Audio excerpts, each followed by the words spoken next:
السلام علیکم ورحمۃ اللہ وبرکاتہ حامدن و مسلین اما بعد۔ طلباء عزیز المہد الاسلامی السلفی رچھا بریلی، امید کی آپ بخیر ہوں گے اور عید الاضحیٰ کی تعطیل کو خیر و عافیت سے گزارا ہوگا۔ اللہ سب کو اپنے حفظ و امان میں رکھے اور حصول علم کی بھرپور توفیق دے، آمین۔ عزیز طلبہ، کلاس متوسطہ اولیٰ ہے، کتاب ہے امین النحو۔ امین النحو کے آن لائن درس میں آپ سبھی کا خیر مقدم ہے۔ عزیز طلبہ، عید الاضحیٰ کی تعطیل سے پہلے آپ کو یہ بتلایا گیا تھا کہ انسان کی زبان سے جو آواز نکلتی ہے اس کو لفظ کہتے ہیں۔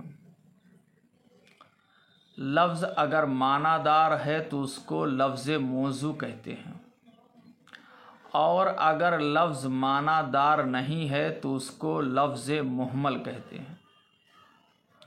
پھر لفظ موضوع کی دو قسمیں بتلائی گئی تھیں، نمبر 1 مفرد، نمبر 2 مرکب۔ اگر لفظ اکیلا ہے اور معنی دار ہے، انسان کی زبان سے جو ورڈ نکلا ہے اگر وہ اکیلا ہے، ایک ہی معنی بتلاتا ہے، معنی دار ہے اور مفرد ہے، ایک لفظ ہے، تو اس کو کلمہ کہتے ہیں، اس کو مفرد کہتے ہیں۔ جو اکیلا لفظ ہو، معنی دار ہو، اس کو کلمہ اور مفرد کہتے ہیں، جیسے قلم، جیسے کتاب، جیسے زید۔ لفظ موضوع کی دوسری قسم ہے مرکب، جس کو کلام کہتے ہیں۔ مرکب اس جملہ کو کہتے ہیں جو دو لفظوں سے مل کر کے بنا ہو یا دو لفظوں سے زائد سے مل کر بنا ہو، جیسے غلام زیدن، زید کا غلام دو لفظوں سے مل کر بنا ہے، قلم زیدن دو لفظوں سے مل کر بنا ہے، ان زیدن قائم دو لفظوں سے زائد سے مل کر بنا ہے۔ پھر کلمہ کی 3 قسمیں آپ کو بتلائی گئی تھیں، اسم، فعل، حرف۔ اسم اس کلمہ کو کہتے ہیں جو اپنا معنی خود بتلا سکے، دوسرے کلمہ کا محتاج نہ ہو، دوسرے کلمہ کے ساتھ ملے بغیر اپنا معنی بتلائے۔ یعنی اسم وہ کلمہ ہے جو مستقل اپنا معنی خود بتلا سکے، دوسرے کلمے کا محتاج نہ ہو اپنا معنی بتلانے میں، اور تینوں زمانے ماضی، حال، مستقبل میں سے کوئی زمانہ نہ پایا جائے، جیسے قلم، جیسے ماء، جیسے زید، جیسے امرأۃ۔ اور فعل اس کلمہ کو کہتے ہیں جو اپنا معنی خود بتلا سکے، دوسرے کلمے کا محتاج نہ ہو، اور تینوں زمانوں میں سے کوئی زمانہ بھی پایا جائے، جیسے ضربہ اس نے مارا زمانہ ماضی میں، یضرب مارتا ہے زمانہ حال میں، یا مارے گا زمانہ مستقبل میں۔ اور حرف اس کلمہ کو کہتے ہیں جو اپنا معنی خود نہ بتلا سکے بلکہ دوسرے کلمہ کے ساتھ مل کر بتلائے، اور تینوں زمانوں میں سے کوئی زمانہ نہ پایا جائے، جیسے من معنی سے الی معنی تک جب ملائیں گے دوسرے کلمہ کے ساتھ اور کہیں گے من بنارس الی دہلی، تو بات سمجھ میں آ جائے گی۔ تو معلوم ہوا کہ کلمہ کی 3 قسمیں ہیں، اسم، فعل، حرف۔ اسم اس کلمہ کو کہتے ہیں جس کے اندر معنی پایا جائے، زمانہ نہ پایا جائے۔ فعل اس کلمہ کو کہتے ہیں جس کے اندر معنی بھی پایا جائے، زمانہ بھی پایا جائے۔ اور حرف اس کلمہ کو کہتے ہیں جس کے اندر معنی بھی نہ پایا جائے اور زمانہ بھی نہ پایا جائے۔ اس کے بعد آپ کو بتلایا گیا تھا کہ مرکب جس کو کلام کہتے ہیں اس کی 2 قسمیں ہیں، نمبر 1 مرکب مفید، نمبر 2 مرکب غیر مفید۔ مرکب مفید اس جملہ کو کہتے ہیں کہ جب کہنے والا متکلم بات کہہ کر خاموش ہو جائے تو سننے والے کو کسی واقعہ کی خبر یا طلب معلوم ہو۔ یعنی کہنے والا کوئی بات، کوئی سنٹنس کہہ کر خاموش ہو جائے، جملہ کہہ کر خاموش ہو جائے، سننے والے کو پوری بات سمجھ میں آ جائے، اس کو مرکب مفید۔ مرکب مفید کا دوسرا نام مرکب تام ہے، تیسرا نام جملہ ہے، چوتھا نام کلام ہے۔ جیسے زید قائم، زید کھڑا ہے، زید جالس، زید بیٹھا ہے، بات پوری سمجھ میں آ رہی۔ اور مرکب کی دوسری قسم ہے مرکب ناقص، جس کو مرکب غیر مفید کہتے ہیں۔ جب کہنے والا متکلم کوئی بات کہہ کر خاموش ہو جائے تو سننے والے کو پوری بات سمجھ میں نہ آئے، سننے والے کو کسی واقعہ کی خبر یا طلب معلوم نہ ہو، بات ادھوری رہے۔ جیسے غلام و زید، زید کا غلام، جیسے قلم و زید، زید کا قلم، جیسے اسم اللہ، اللہ کا نام، جیسے ان الکتابہ، بے شک کتاب، ان اللہ، بے شک اللہ، یہ بات ادھوری ہے۔ مرکب مفید کا دوسرا نام جملہ بھی ہے۔ جملہ دو طرح کا ہوتا ہے، نمبر 1 جملہ اسمیہ، نمبر 2 جملہ فعلیہ۔ جملہ اسمیہ اس جملہ کو کہتے ہیں جس کا پہلا جز اسم ہو اور دوسرا جز خواہ اسم ہو یا فعل۔ جیسے زید قائم یا زید قام۔ جملے اسمیہ کا پہلا جز جو اسم ہوتا ہے اس کو مسند علیہ اور مبتدا کہتے ہیں، اور دوسرا جز جو ہوتا ہے اس کو مسند کہتے ہیں۔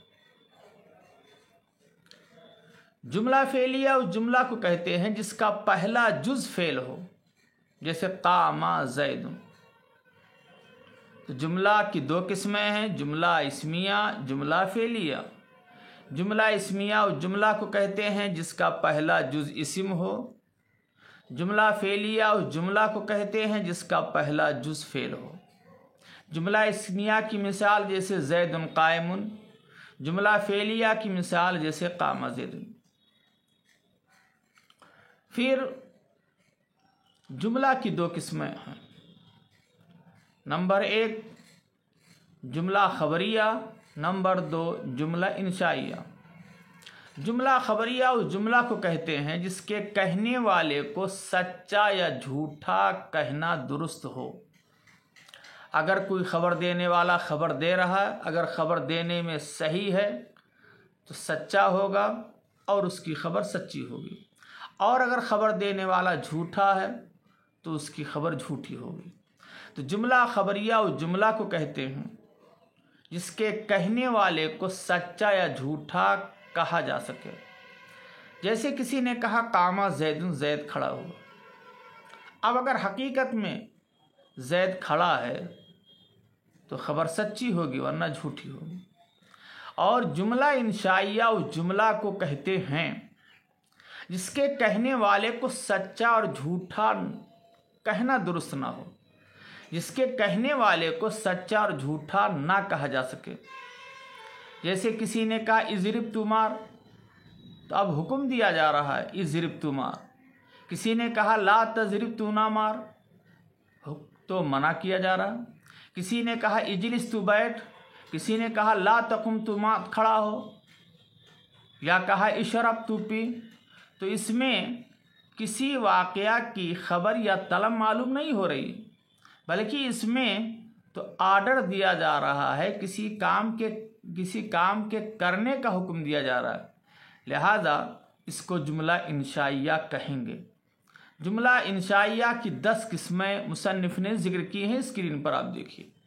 نمبر 1 امر۔ امر کا مطلب فعل امر، جیسے اضرب تو مار، ضربہ یضربو سے فعل امر کیا بنے گا؟ اضرب۔ آپ امین السر پڑھیں گے گرداں۔ اضرب تو مار، اب حکم ہو رہا ہے مارنے کا۔ تو یہ جملہ انشائیہ کی مثال ہے۔ نمبر 2 نہی یعنی فعل نہی، جیسے لا تضرب، ضرب یضرب سے لا تضرب، تو مت مار، یہاں بھی حکم ہو رہا ہے کہ مت مارو۔ نمبر 3 جملہ انشائیہ کی تیسری قسم ہے استفہام یعنی سوالیہ، کسی چیز کی کیفیت معلوم کی جائے۔ حل ضرب زید، حل ضرب زید، کیا زید نے مارا، تو یہاں سوال کیا جا رہا۔ نمبر 4 تمنی، تمنی کا مطلب یہ ہے کسی چیز کی تمنا کی جائے، جیسے لیتا زیدن حاضر، کاش کی زید حاضر ہوتا، تو تمنا کیا جا رہا ہے۔ یہ جملہ انشائیہ کی مثال ہو سکتی ہے، جملہ خبریہ کی مثال نہیں ہوگی۔ لیتا مانے کاش کی زید حاضر ہوتا۔ ترجی امید کے معنی میں ہوتا ہے، جیسے لعل امرن غائب، امید ہے کہ امر غائب ہوگا، تو تمنی اور ترجی۔ نمبر 6 عقود، عقود کے معنی بیع و شرع کرنا، خریدنا فروختنا، لین دین کرنا، جیسے بعت و اشتریت، میں نے بیچا اور میں نے خریدا۔ یہاں دیکھیے بیعتو کے اندر با آ گیا، اشتریتو کے اندر اشترا آ گیا، بیچنا اور خریدنا، لین دین کرنا، یہ جملہ انشائیہ کی قسم ہے۔ اس کے بعد ہے ندا، ندا کے معنی کسی کو پکارنا، جیسے یا اللہ۔ اب اگر کوئی پکار، یا اللہ کے اندر یا حرف ندا ہے، اللہ منادا ہے، جس کو پکارا جائے اس کو منادا، اور جس سے پکارا جائے اس کو حرف ندا۔ یا اللہ اے اللہ، یا زید اے زید، تو یا حرف ندا ہے، اور یا اللہ یہ جملہ انشائیہ کی قسم ہے۔ اس کے بعد ہے عرض، عرض کے معنی درخواست کرنا، جیسے الا تنزل بنا فتصیب خیرا، آپ ہمارے پاس کیوں تشریف نہیں لاتے کہ بھلائی پاؤ، یعنی آپ ہمارے یہاں تشریف لائیے، ہم آپ کی خاطر تواضع کریں گے، ضیافت کریں گے، مہمان نوازی کریں گے۔ تو درخواست ہو رہی ہے، عرض کیا جا رہا ہے، ریکویسٹ ہو رہا ہے، آپ تشریف لائیے۔ الا تنزل بنا فتصیب خیرا، تو یہ جملہ انشائیہ کی قسم ہے۔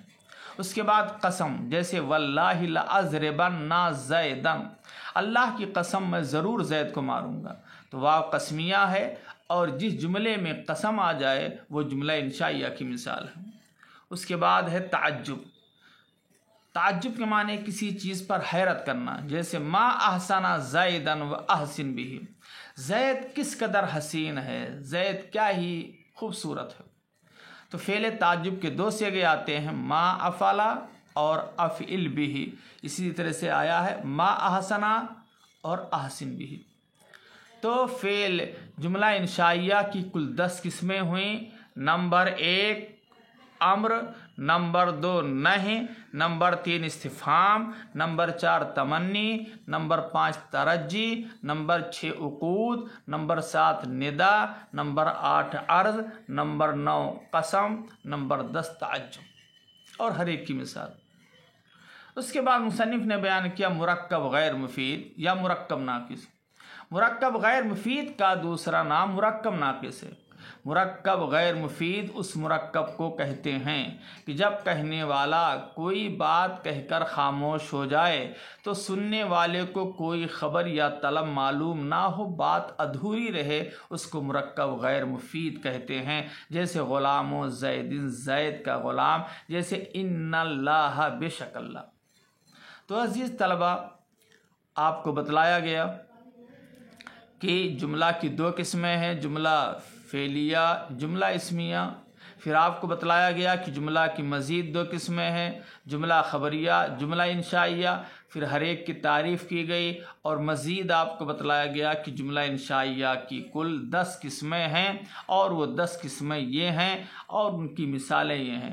اگر 10 قسموں میں سے کوئی بھی مثال آپ کے سامنے آئے تو آپ کو یہ پتہ ہونا چاہیے کہ یہ جملہ انشائیہ کی قسم ہے اور مثال ہے، اس کو جملہ خبریہ نہیں کہیں گے۔ اس کے بعد آپ کو بتلایا گیا کہ مرکب کی دو قسمیں ہیں، مرکب مفید، مرکب غیر مفید۔ مرکب غیر مفید کا دوسرا نام مرکب ناقص ہے اور اس کی مثال بتلائی گئی۔ اللہ رب العالمین سے دعا ہے کہ اللہ تعالیٰ آپ کو درس سمجھنے کی توفیق دے اور محنت سے حصول علم کی توفیق عطا فرمائے۔ آمین۔ والسلام علیکم ورحمۃ اللہ وبرکاتہ۔